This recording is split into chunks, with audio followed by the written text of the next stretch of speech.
오늘 본문의 말씀은 마태복음 16장 23절에서 24절 말씀입니다. 예수께서 돌이키시며 베드로에게 이르시되 사탄아 내 뒤로 물러가라. 너는 나를 넘어지게 하는 자로다. 내가 하나님의 일을 생각하지 아니하고 도리어 사람의 일을 생각하는도다 하시고, 이에 예수께서 제자들에게 이르시되 누구든지 나를 따라오려거든 자기를 부인하고 자기 십자가를 지고 나를 따를 것이니라. 지난주 우리는 체험적 신앙을 가졌음에도 그렇게 하나님을 직접 보지는 못했지만 어떠한 체험을 통해 하나님의 권능을 목격하고 또 몸소 체험하며 그렇게 하나님이 살아 계신다는, 지금도 우리에게 역사하고 계신다는 것을 깨달아 알았으면서도 결국에 하나님 앞에 인정받지 못하는 자로 서는 이유에 대해서 말씀을 나누게 되었습니다.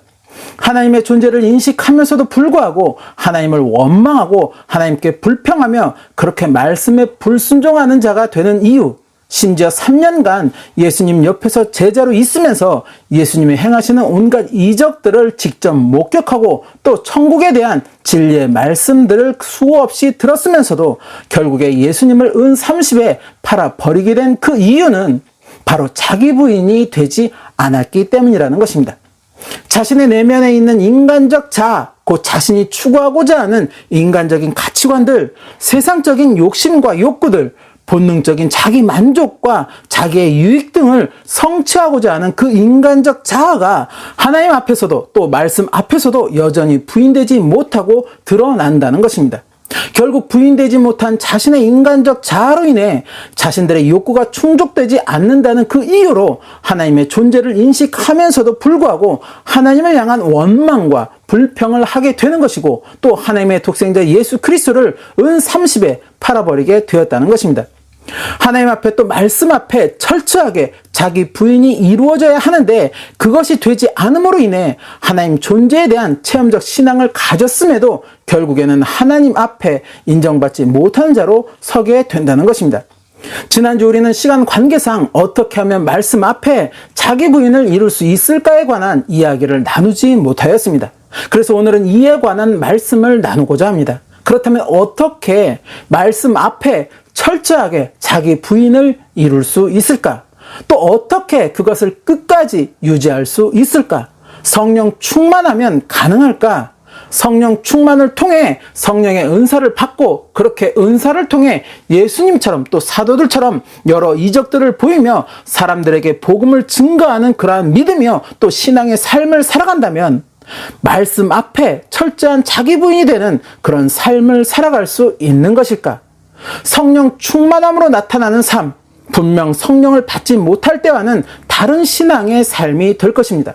예수님의 제자들은 예수님과 3년여라는 시간을 함께 있으면서도 그렇게 예수님을 통해 여러 놀라운 하나님의 권능을 체험하고 또 천국 복음을 수없이 들었음에도 여전히 자기 주장들이 강한 그러한 모습들이었다는 것입니다.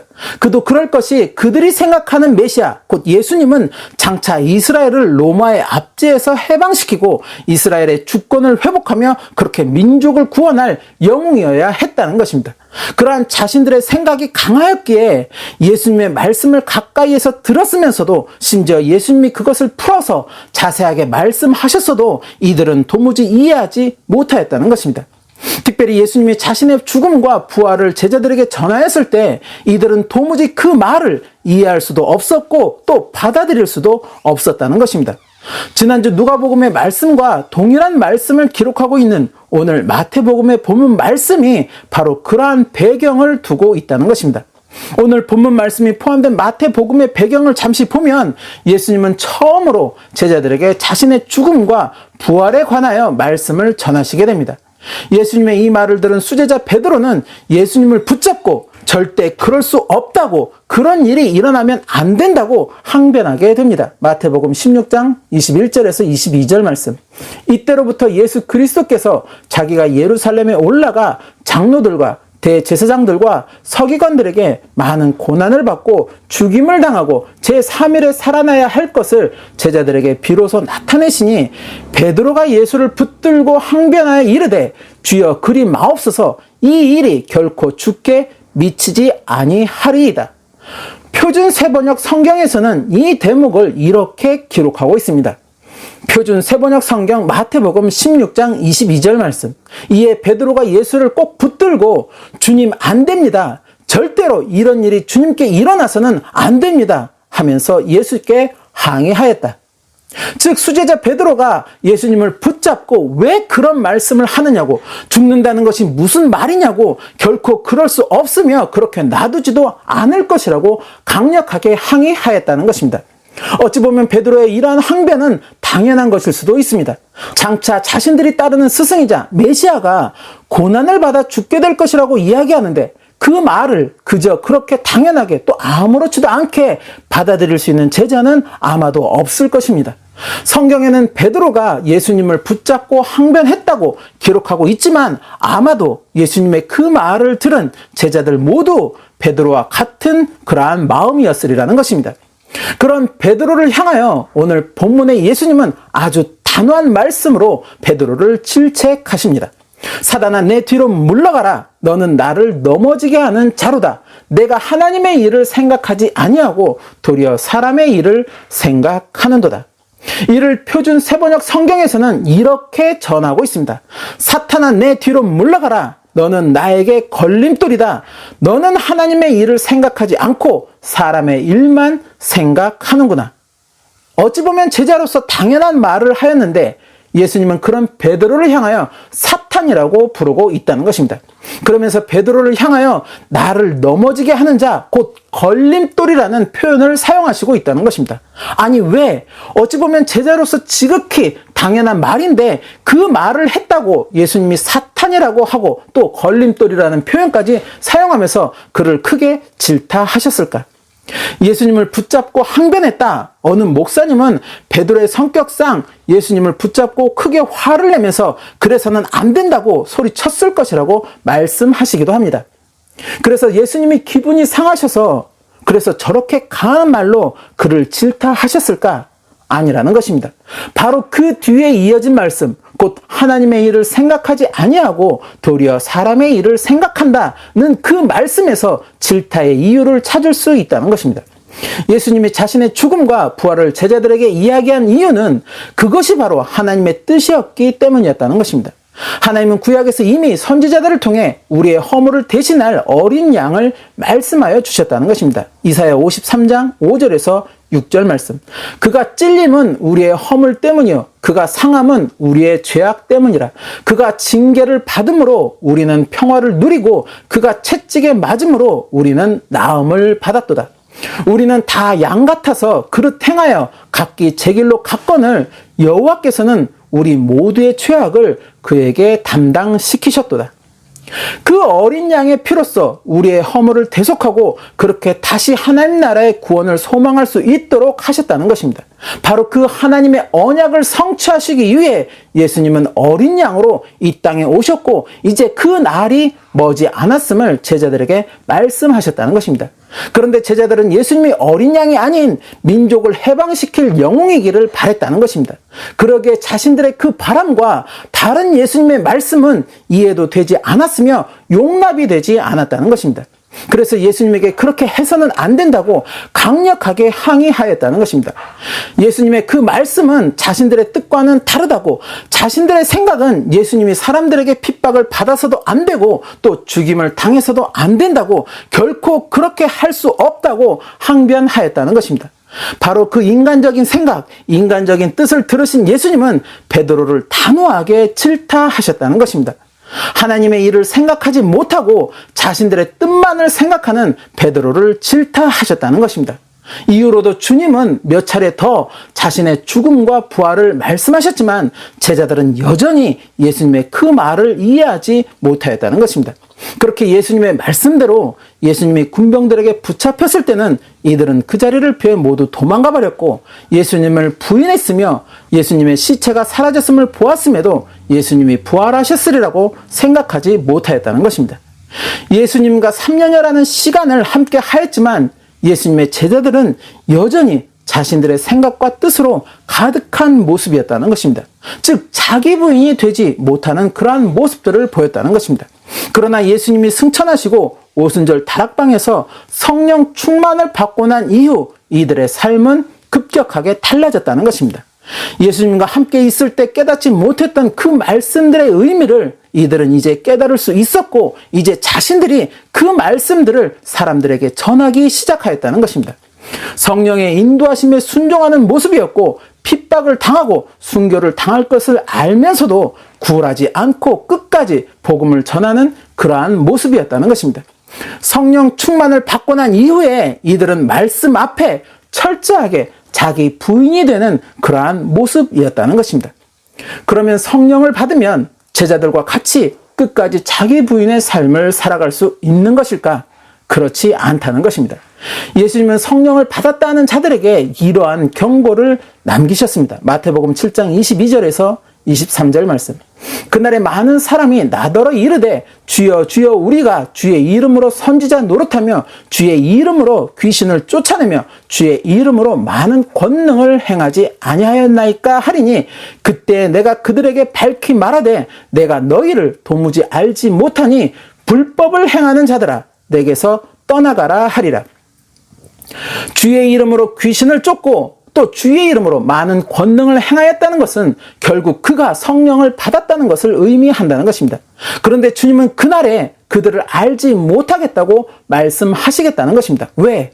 그들이 불법을 행하였다는 것입니다.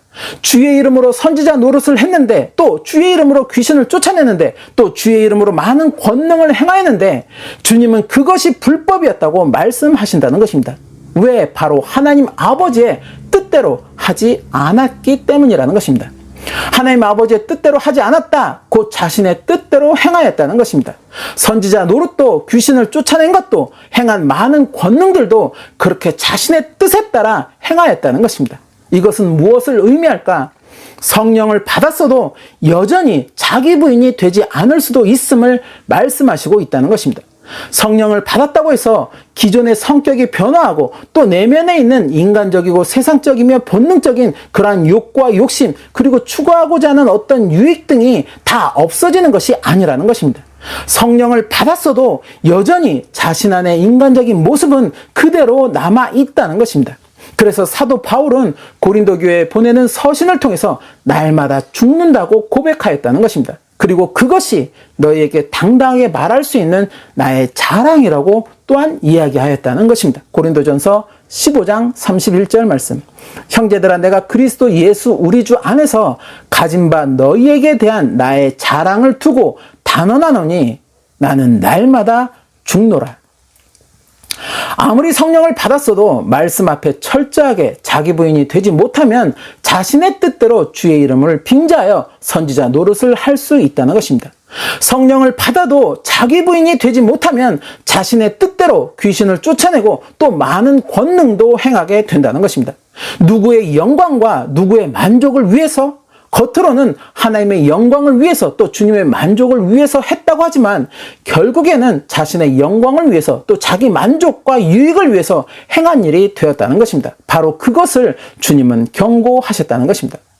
예수님이 왜 베드로를 그렇게 단호하게 질타하셨는지, 사도 바울은 왜 날마다 죽는다고 그렇게 고백하며 그것이 자신의 자랑이라고 말하였는지 우리는 그 의미를 생각할 수 있어야 한다는 것입니다. 하나님을 또 예수 그리스도를 믿는 나는 과연 누구의 백성이며 누구의 제자인 것인가?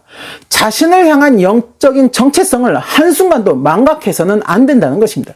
그렇게 하나님의 백성으로서 또 주님의 제자로서 진정 나는 누구의 뜻을 따라야 하는 것인가? 이 물음에 언제나 확고한 답이 서 있어야 한다는 것입니다. 하나님의 일과 나의 일이 충돌할 때 과연 나는 누구의 일을 따라야 하는 것인가? 이에 대한 확실한 개념 정립이 세워지지 못하게 된다면 베드로와 같이 순간 욱하는 마음으로 인간적인 생각을 먼저 앞세울 수 있게 된다는 것을 알아야 한다는 것입니다. 아무리 성령을 받았다고 하여도 하나님 앞에 또 말씀 앞에 이러한 자기 정체성이 확립되지 못하게 된다면, 또 그것을 끝까지 유지하지 못하게 된다면 결국에는 그날에 하나님 앞에 인정받지 못하는 자로 설 수 있다는 것입니다. 그러나 그럼에도 불구하고 성령은 반드시 받아야 한다는 것입니다. 왜? 이전과 이후의 믿음의 깊이와 신앙의 삶이 분명 달라지기 때문이라는 것입니다. 그리고 사도 바울의 고백처럼 말씀 앞에 날마다 자기 부인을 이루며 영적인 자기 정체성을 굳건하게 확립할 수 있어야 한다는 것입니다. 마지막 때를 살아가는 우리 그리스도인들이 말씀 앞에 자기 부인을 이루며 끝까지 지킬 수 있는 길은 그렇게 성령 충만을 받으며 자기 자신에 대한 영적인 정체성의 확립을 이룰 때 가능할 수 있다는 것입니다. 그리고 날마다 자기 자신에게 이러한 물음을 던지며 그에 대한 답을 품고 살아갈 수 있어야 한다는 것입니다. 하나님을 또 예수 그리스도를 믿는다고 고백하는 나는 진정 누구의 백성이며 누구의 제자인 것인가? 나는 진정 하나님의 일을 생각하고 있는 것인가? 아니면 나의 일을 생각하고 있는 것인가? 나에게 하나님의 뜻이 진정으로 우선시 되고 있는 것인가? 매일 기도는 하지만 이따금 저는 이러한 의문을 품을 때가 있습니다. 우리가 계획하고 행하는 선교의 모든 일들, 이것이 과연 주님의 만족을 위해서 계획하고 행하는 것인가? 아니면 우리 만족을 위해서 행하고 계획하는 것인가? 사도 바울이 선교 여행을 다닐 때 자신은 비두니아라는 지역으로 가기를 원했습니다. 그리고 그곳에 가기를 힘썼습니다. 그러나 성령이 그것을 허락하지 않는다는 것을 깨닫게 된 사도 바울은 자기 뜻을 포기하고 성령의 뜻을 따라 마게도냐 지역으로 가서 복음을 전하게 됩니다. 비두니아든 마게도냐든 가서 복음만 전하면 그만 아닌가 하는 생각이 들 수도 있겠지만 비두니아 지역은 바울 자신이 원하는 지역이었고 마게도냐는 주님이 이끄시는 지역이었다는 것입니다. 만일 어느 지역이든 어때? 가서 복음만 전하면 되지 하는 마음으로 바울이 마게도냐가 아니라 자신이 원하는 비두니아 지역으로 끝내 그곳으로 발걸음을 향했다면 비록 거기에서 주님의 이름으로 복음을 전했을지라도 그것은 주님의 뜻대로 행한 것이 아니라는 것입니다. 그 복음 전파로 인해 얻어지는 결과는 결국 자기 만족에 지나지 않게 된다는 것입니다. 바로 이러한 점을 우리는 주의해야 한다는 것입니다. 주님의 이름으로 행한다고 다 주님께 영광이 되고 또 주님이 인정하시는 것이 아니라는 것입니다. 주님의 뜻대로 행하는 것이어야 주님께 영광이 되고 또 주님이 인정하시는 것이 된다는 것입니다. 그러기에 우리는 늘 주님의 뜻을 구하여야 하고 또 그 뜻에 순종할 수 있어야 한다는 것입니다. 그래야 말씀 앞에 자기 부인을 이룰 수 있는 것이며 그것을 또한 끝까지 지켜나갈 수 있게 되는 것입니다. 사도 바울의 날마다 죽는다고 하는 고백 속에는 그것이 또한 쉬운 것이 아님을 내포하고 있습니다.